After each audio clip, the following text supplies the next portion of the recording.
प्यारे भक्तों, आज श्रवण करें कार्तिक स्नान की 5 कथा। प्रथम कथा बूढ़ा ब्राह्मण और ब्राह्मणी की कार्तिक स्नान की कथा।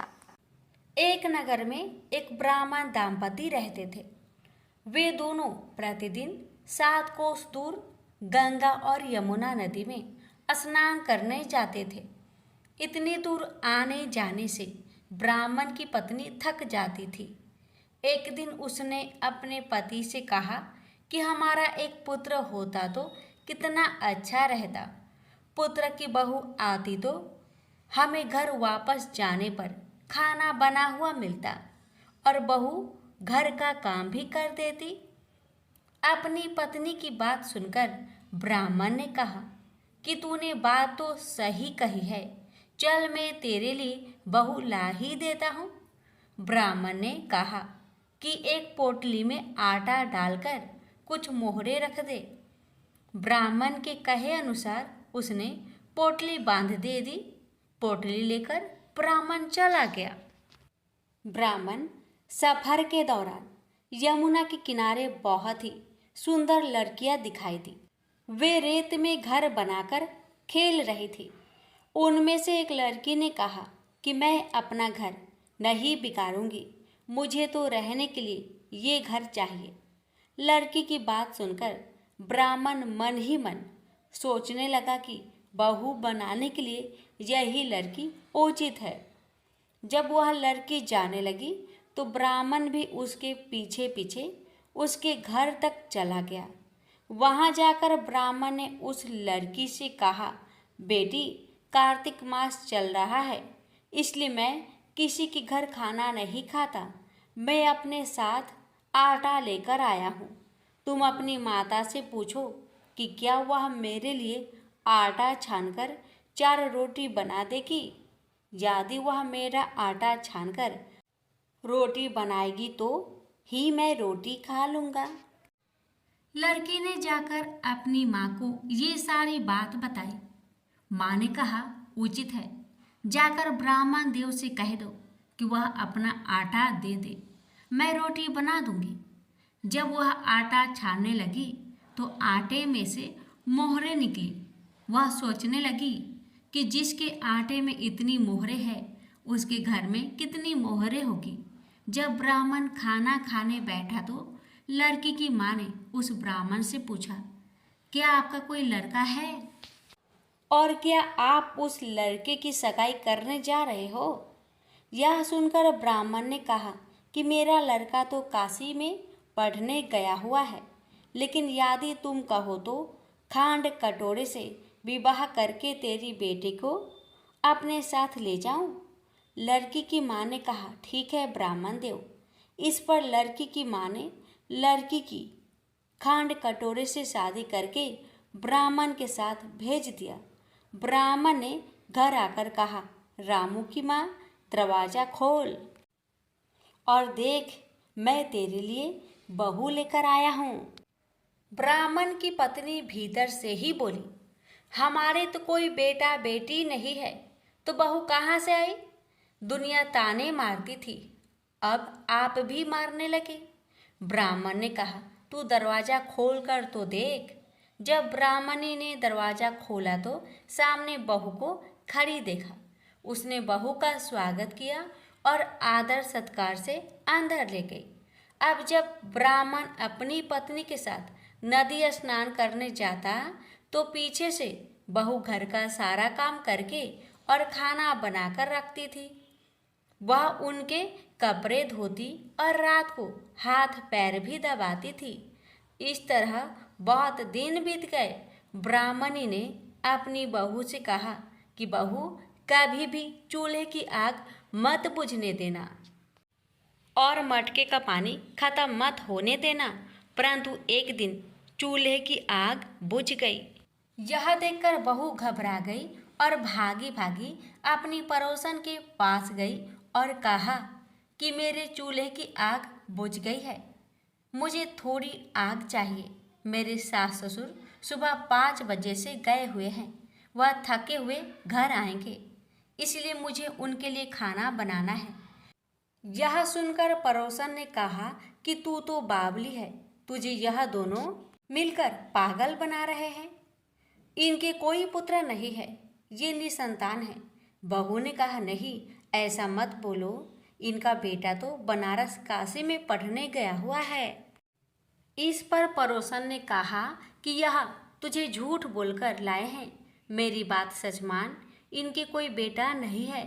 अब बहू पड़ोसन की बातों में आ गई और कहने लगी कि अब आप ही बताओ मैं क्या करूं। पड़ोसन ने कहा कि करना क्या है, जब तुम्हारे सास ससुर आए तो जली हुई रोटियां बनाकर देना और बिना नमक की दाल बनाकर देना। खीर की कलछी दाल में और दाल की कलछी खीर में डाल देना। पड़ोसन ने उसे अच्छे से सिखा पढ़ा दिया। फिर जब उसके सास ससुर घर आए तो उसने ना तो उनका आदर सत्कार किया, ना ही उनके कपड़े धोए। जब उसने सास ससुर को खाना दिया तो सास बोली, बहू आज यह रोटियां जली हुई क्यों हैं और दाल भी आलूनी है। तब बहू ने पलटकर कहा कि एक दिन ऐसा खाना खा लोगे तो कुछ बिगड़ नहीं जाएगा तुम्हारा। सास ससुर को खरी खोटी सुनाकर वह फिर से पड़ोसन के पास गई और बोली कि अब आगे क्या करना है। पड़ोसन ने कहा कि अब तुम सातों कोठों की चाबी मांग लेना। अगले दिन जब भी स्नान करने के लिए जाने लगी तो बहू अड़ गई कि मुझे तो सातों कोठों की चाबी चाहिए। तब ससुर ने कहा कि इसे चाबी दे दो। तब सास ने बहू को चाबी दे दी। सास ससुर के जाने के बाद जब बहू ने दरवाजे खोले तो देखा कि किसी में अन्न भरा है, किसी में धन भरा है और किसी कोठे में बर्तन पड़े हैं।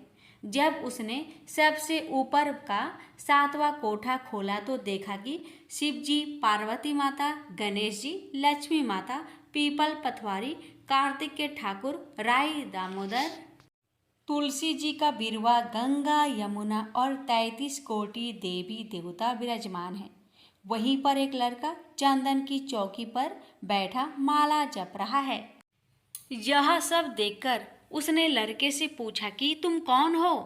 तब लड़का बोला कि मैं तेरा पति हूँ, अभी दरवाज़ा बंद कर दे, जब मेरे माता पिता आएंगे तब दरवाज़ा खोलना। यह देखकर बहू बहुत खुश हुई और 16 श्रृंगार कर सुंदर वस्त्र पहनकर अपने सास ससुर का इंतजार करने लगी। उसने अपने सास ससुर के लिए अच्छे अच्छे पकवान बनाए। जब उसके सास ससुर घर पर आए तो उसने उनका आदर सत्कार किया और प्रेम पूर्वक खाना खिलाया और हाथ पैर दबाने लगी। और पैर दबाते दबाते बहू ने कहा कि माँ, आप इतनी दूर गंगा यमुना स्नान करने के लिए जाती हो तो आप थक जाती हो, इसलिए आप घर पर ही स्नान क्यों नहीं करती हो। यह सुनकर सास कहने लगी कि बेटी, गंगा यमुना घर पर तो नहीं बहती है। तब उसने कहा, हाँ माँ जी, बहती है, चलो मैं आपको दिखाती हूँ।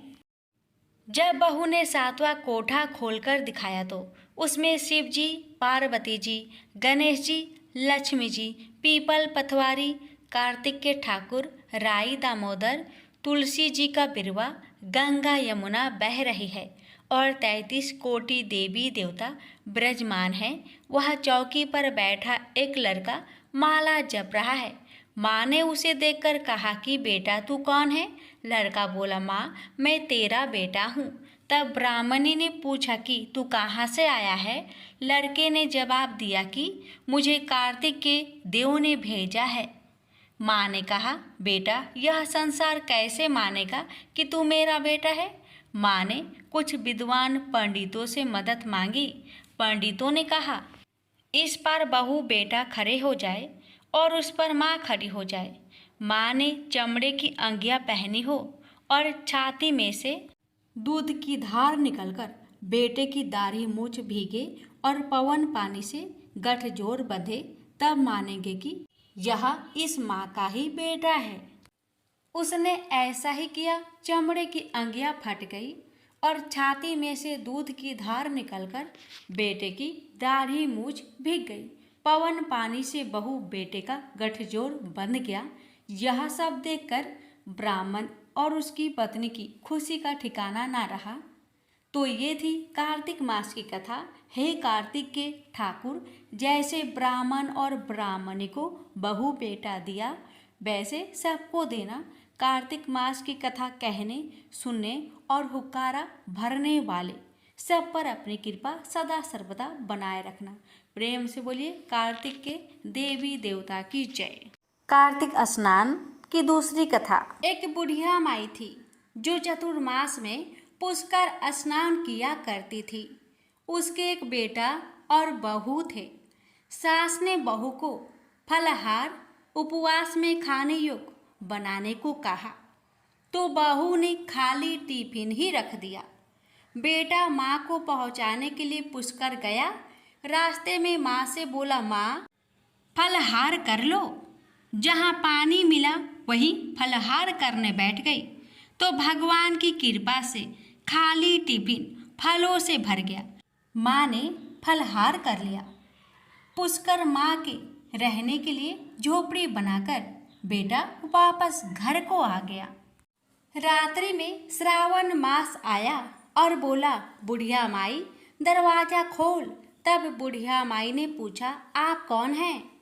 तो वह बोला, मैं श्रावण मास हूँ।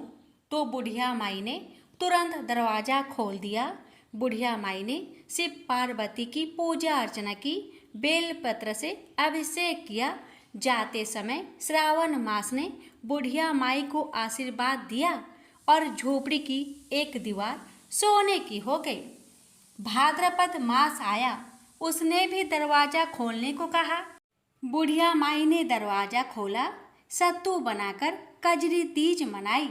भाद्रपद मास ने बुढ़िया माई को आशीर्वाद दिया और झोपड़ी की दूसरी दीवार सोने की हो गई। फिर आश्विन मास आया और उसने भी दरवाजा खोलने को कहा। बुढ़िया माई ने दरवाजा खोला, पितरों का तर्पण कर ब्राह्मण भोज कराकर श्राद्ध किया। नवरात्रि में माँ दुर्गा को अखंड ज्योति जलाकर प्रसन्न किया।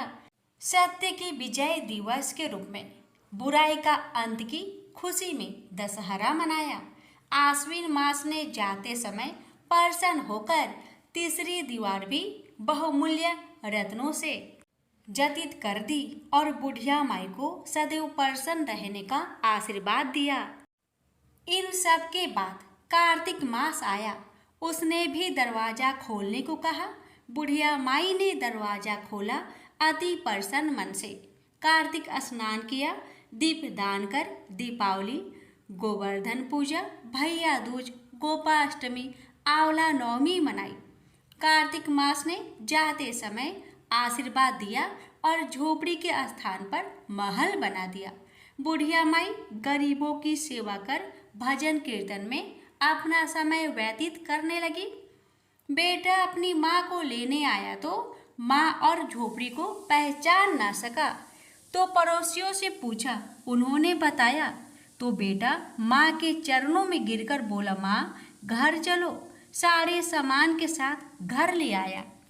सासू माँ के ठाठ देखकर बहू के मन में लालच आ गया और उसने अपनी माँ को भी पुष्कर छोड़कर आने को कहा। उसका पति अपनी सास को भी पुष्कर छोड़ आया, परंतु बहू की माँ धर्म कर्म में बिल्कुल रुचि नहीं रखती थी। वह 4 समय भोजन करती और दिन भर सोती रहती थी। चारों मास आए और चले गए। जाते समय झोपड़ी गिर गई और बहू की माँ गधी की योनि में चली गई। क्योंकि औरत लक्ष्मी का रूप है और लक्ष्मी की तरह चंचल होना चाहिए। भगवान की पूजा और अतिथि का सम्मान और दान पुण्य करना चाहिए। बहू ने कहा, अब माँ को ले आओ। जब जामाई सास को लेने गया तो कहीं ना मिली। लोगों से पूछने पर लोगों ने बताया कि तेरी सास धर्म कर्म कुछ ना करती थी, खाती थी और सोती थी, जिससे वह गधी योनि में चली गई है। जमाई गधी योनि सास को बांध कर ले आया। उसकी पत्नी ने पूछा, मेरी माँ कहाँ है? तब पति ने कहा, तेरे लालच की वजह से तेरी माँ गधी योनि में आ गई। बड़े बड़े विद्वानों, ब्राह्मण, ऋषि मुनियों से पूछने पर उन्होंने बताया कि तेरी सास के स्नान किए पानी से स्नान करने पर उसे मनुष्य योनि मिलेगी। तब बहू ने ऐसा ही किया और उसकी माँ पुनः मनुष्य योनि में आ गई। हे राधा दामोदर, भगवान जैसा बुढ़िया माई को दिया, ऐसा आपकी कहानी कहने वाले, सुनने वाले, हुक्कार भरने वाले सभी पर अपनी कृपा सदा सर्वदा बनाए रखना। प्रेम से बोलिए कार्तिक के सभी देवी देवता की जय। कार्तिक स्नान की तीसरी कथा। कार्तिक स्नान कथा। एक समय की बात है, किसी नगर में एक बूढ़ा व्यक्ति रहता था और उसकी 7 बहुएं थी। एक बार कार्तिक का महीना आया और उसने अपनी बहुओं से कहा कि मैं कार्तिक का स्नान करूँगा, क्या तुम इसे निभा दोगी? 7 में से 6 बहुओं ने मना कर दिया, लेकिन बड़ी बहू ने कहा कि मैं निभा दूंगी। बूढ़ा हर रोज सुबह उठता और नदी पर स्नान कर घर आता। गीली धोती को वह बड़ी बहू के आंगन में सुखा देता। जैसे जैसे उस गीली धोती में से पानी की बूंदें जमीन पर गिरती, वैसे ही वह हीरे मोतियों में बदल जाती। धोती से हीरे मोती गिरते देख बाकी 6 बहुओं से रहा नहीं गया और वे बोली कि हम भी बूढ़े को अपने यहाँ नहाने को बोलते हैं। उन्होंने कहा कि पिताजी, आप कल से हमारे यहाँ कार्तिक नहा लेना। बूढ़े ने कहा, ठीक है, मुझे तो नहाना ही है, मैं तुम्हारे यहाँ नहा लूँगा।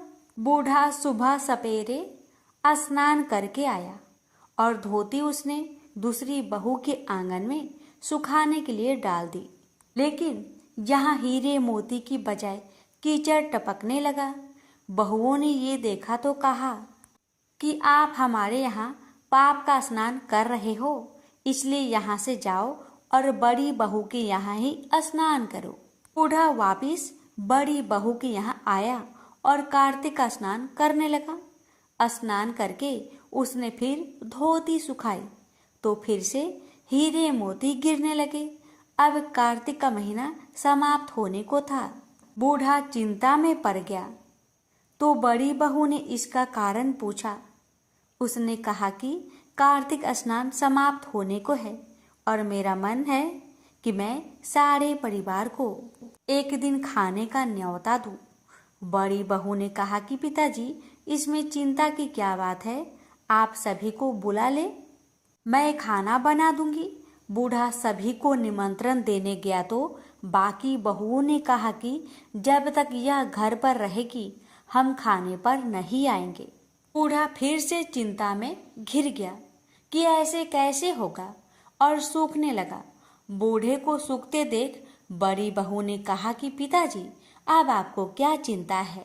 बूढ़े ने बाकी 6 बहुओं वाली बात बड़ी बहू को बता दी, जिसे सुन वह बोली कि पिताजी, ठीक है, मैं खाना बनाकर रख जाऊंगी। और उसने वैसा ही किया। खाना बनाकर रख दिया और अपने लिए 4 रोटी लेकर खेत पर चली गई। इधर 6 बहुओं ने खाना खा लिया, लेकिन जाने से पहले बाकी बचे खाने में कंकर पत्थर डाल गई कि बड़ी बहू आएगी तो परेशान होगी। इधर खेत में बैठकर बड़ी बहू कहने लगी कि राम जी की चिड़िया, राम जी का खेत, चुगलो चिड़िया भर भर पेट। मेरे ससुरे ने घर में जगह दी है और मैंने खेत में। चिड़िया को बजरा डाल वह घर आ गई। घर आई तो बूढ़ा फिर उदास बैठा था। उसने फिर पूछा कि यह उदासी क्यों? सब ठीक ठाक निपट गया ना? वह बोला कि हाँ, सब ठीक निपट गया, लेकिन वह तेरी देवरानियां बाकी बचे खाने में कंकर पत्थर व मिट्टी डाल गई। बहू ने कहा कि कोई बात नहीं पिताजी, मैं तो अपने लिए 4 रोटी फिर बना लूंगी। बहू बूढ़े से बात करके घर के भीतर जाकर खाने को देखती है, लेकिन वह देखती है कि जिस खाने में वह सब कंकर पत्थर डालती है वह हीरे मोती में बदल गए हैं। घर की जगह महल खड़ा हो गया है और धन दौलत से भर गया है। अन्न के भंडार घर में भरे पड़े हैं। वह बूढ़े को बुलाकर कहती है कि पिताजी, आपने तो कहा था कि मेरे लिए कुछ नहीं बचा है, लेकिन यहाँ तो हीरे मोतियों के भंडार हो गए हैं। पूरे घर में धन की वर्षा हो रही है। साधारण सा घर महल में बदल गया है। बूढ़ा सब चीजें देखकर बोला कि बेटी, तुमने सच्चे मन से कार्तिक स्नान सच्चे मन से निभाया था, लेकिन बाकी बहुओं ने पापी मन से इसे निभाया। इसलिए कार्तिक देवता तुमसे प्रसन्न हुए और यह फल दिया है। हे कार्तिक के देवता, जैसे आपने बड़ी बहू की सुनी, वैसे ही आप सभी की सुनना। प्रेम से बोलिए कार्तिक के देवता की जय। कार्तिक स्नान की चौथी कथा, इल्ली और घूनी की कथा। एक इल्ली और घून था। इल्ली बोली, आओ घून, कार्तिक नहाए। घून बोला, तू तो गोरी पड़ी है, तू ही नहा ले। मेरे तो मोट बाजरा पड़ी है, मैं तो नहीं नहाऊंगा। मैं तो हरे हरे बाजरे का सीटा खाऊंगा, ठंडा पीऊंगा। बाद में इल्ली तो राजा की लड़की के पल्ले से लगकर चली गई और घुन नहीं नहाया। कार्तिक उतरते ही दोनों मर गए।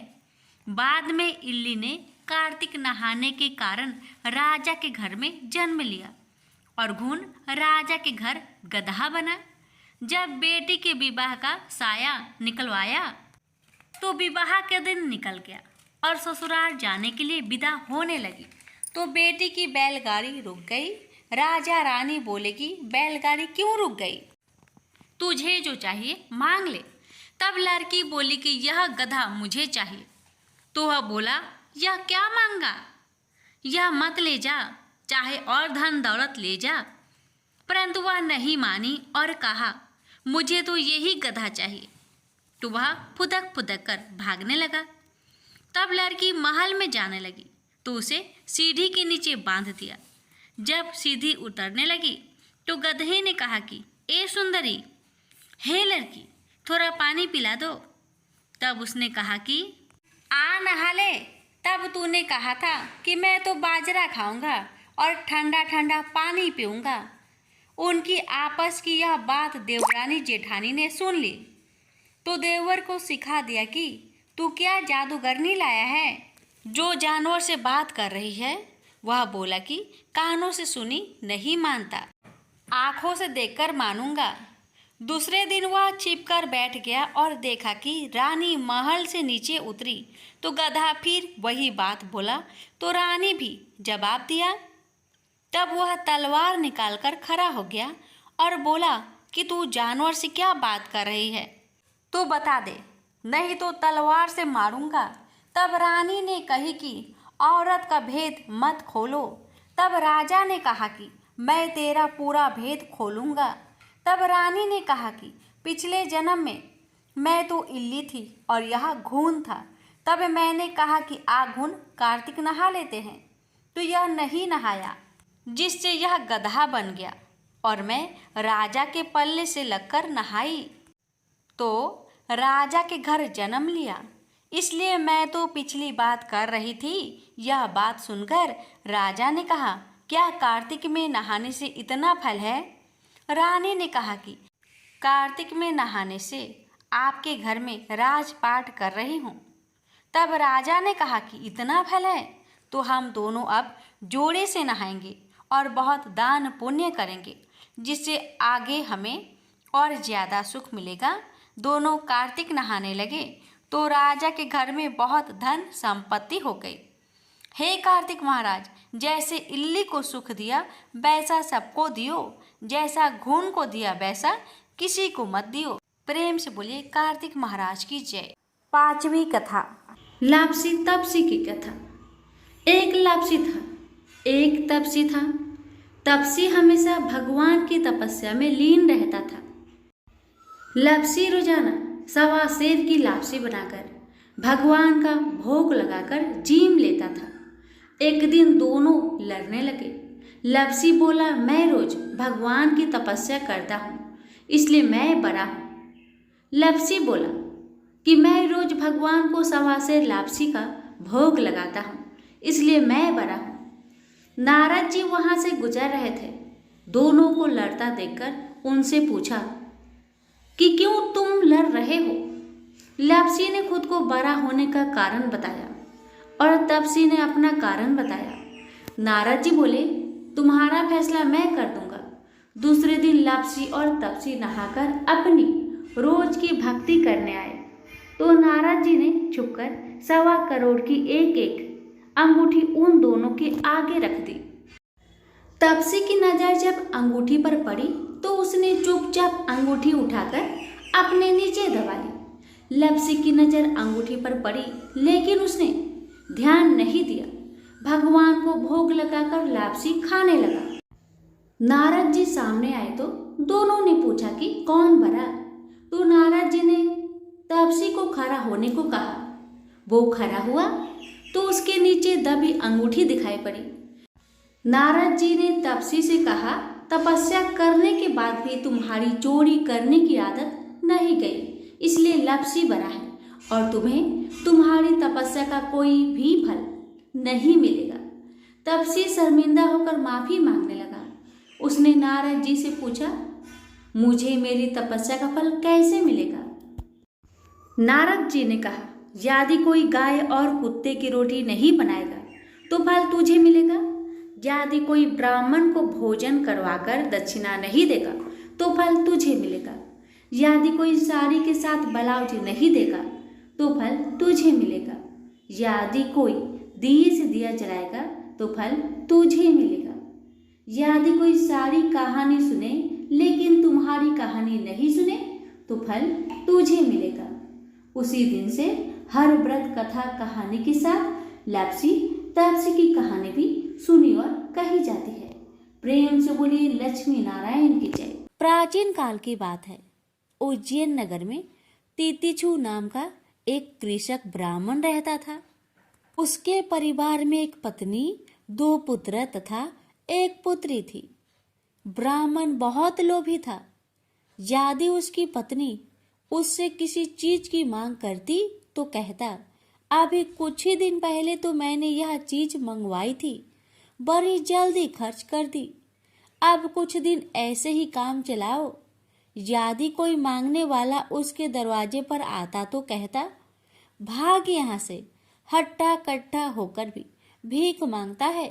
यदि कोई मेहमान उसके घर पर आता तो वह मन ही मन कोढ़ता रहता। पत्नी पुत्र पुत्री ब्राह्मण पर कोढ़ते रहते किंतु उस पर रत्ती भर भी असर न होता। अपने परिवार संबंधियों के लिए तितिक्षु जितना लोभी था, पर स्त्री और वेश्याओं के लिए उतना ही दयालु था। जब भी मौका मिलता वह वेश्याओं के कोठे पर जा धमकता और उन्हें मनमानी दौलत दे डालता। कुछ समय ऐसे ही बीता।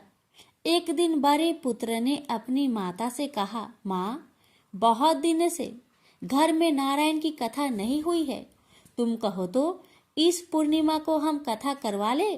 माँ बोली, इच्छा तो मेरी भी बहुत है बेटा, लेकिन तुम्हारे पिता से डर लगता है, वे कथा कराने की इजाजत नहीं देंगे।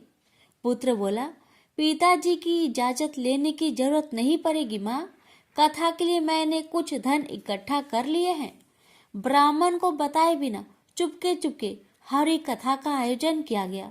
जिस दिन कथा हो रही थी, ब्राह्मण को पता चला तो वह गुस्से में भड़कता हुआ वहां पहुंचा और बोला, मेरे बगैर पूछे मेरा धन लुटाया जा रहा है। मैं पूछता हूँ, इस कथा को कराने की क्या जरूरत थी। पुत्र बोला, यह आयोजन मैंने अपने पैसे जोड़ जोड़ कर किया है पिताजी, इसमें आपका एक भी पैसा नहीं लगा है। पिता गुस्से में भड़कता हुआ बोला, खामोश, मेरे ही घर में रहकर मुझसे जुबान लड़ाता है, तत्काल बंद कर दो ये सब ढोंग। मेरे घर में कोई कथा नहीं होगी। परिवार में कलह होते देख कथावाचक पंडित चुपचाप खिसक गए। कथा आयोजन अपूर्ण ही रह गया। ब्राह्मण को पाप कर्म में लिप्त देखकर देवता नाराज हो गए। इंद्र, अग्नि आदि ने विचार विमर्श किया। अग्निदेव बोले, तितिक्षु की पाप अपनी पराकाष्ठा पर पहुंच चुके हैं, उसे दंड देना बहुत जरूरी है। क्यों ना उसका समस्त धन नष्ट कर दिया जाए, क्योंकि धन के बल पर ही वह अनाचार कर रहा है। इंद्र बोले, लेकिन अग्निदेव, उसका पूरा परिवार भगवान पर अटूट श्रद्धा रखता है। कहीं ऐसा ना हो कि तितिक्षु को दंड देते समय उन्हें भी कुछ कष्ट हो। अग्निदेव बोले, ऐसा नहीं होगा।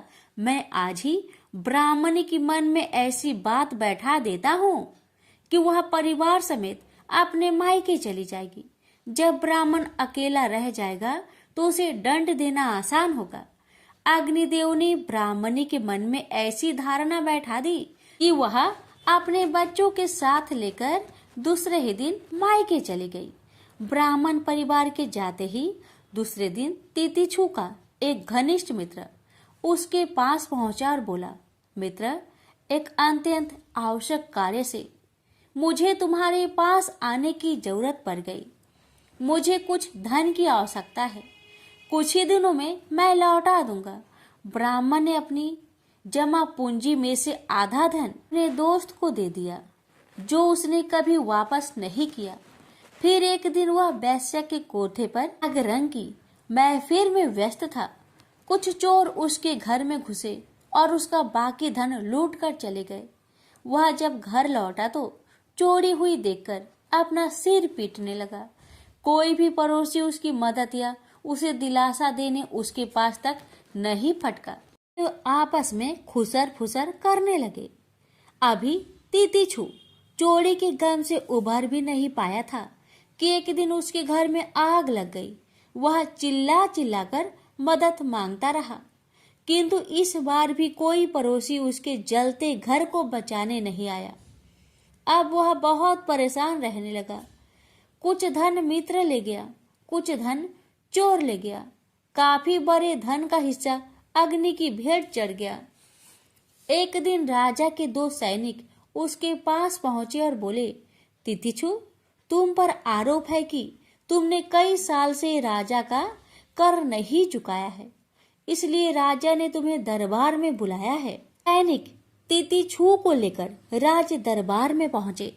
राजा ने उसका अपराध सुनाया और कर न देने का कारण उसके संपूर्ण संपत्ति को कुर्क करने का आदेश देते हुए कहा, इसकी सब संपत्ति कुर्क करके इसे शहर से बाहर निकाल दिया जाए, ताकि अन्य सभी कर चोरों को सबक मिले। तितिक्षु मारा मारा फिरने लगा। उसकी दाढ़ी बढ़ाई, कपड़े फटकर तार तार हो गए। वो जहां भी जाता बच्चे उसे पागल समझकर उस पर पत्थर मारते। अंत में जब वह बहुत बेहाल हो गया तो भूखे प्यास से व्याकुल होकर एक पुराने से मंदिर में पहुंचा। पुजारी ने उसे शरण दी। पुजारी बोला, तुमने जरूर पाप कर्म किए हैं, तभी तो तुम्हें ऐसी दरिद्रता का जीवन व्यतीत करना पड़ रहा है। तितिक्षु बोला, तो अब मैं क्या करूं, आप ही बताए। पुजारी बोला, यदि तुम सच्चे हृदय से अपने पापों का प्रायश्चित करोगे तो प्रभु तुम्हारी अपराध क्षमा कर देंगे। तुम फिर से अपना जीवन सुखमय व्यतीत कर सकोगे। उसी दिन से तितिक्षु ने अपना जीवन भगवान विष्णु के स्मरण में व्यतीत करना आरंभ कर दिया। हरि नाम स्मरण से उसके चेहरे पर ज्ञान की एक नई चमक आ गई। अब वह नित्य लोगों को बुलाकर उन्हें हरि कीर्तन सुनाता और उन्हें नेक कार्य करने की सलाह देता। फिर एक दिन जब वह अपने नगर लौटा तो परिवार और उसके परिचित व्यक्तियों ने उसका भरपूर स्वागत किया तथा सम्मान दिया। जब उसका अंत समय आया तो स्वर्ग से उसे लेने देवदूत आए तथा उसे दिव्य रथ में बैठाकर स्वर्ग ले गए। इस तरह भगवान विष्णु की महिमा से पापी तितिक्षु का उद्धार हो गया। प्रेम से बोलिए लक्ष्मी नारायण की जय।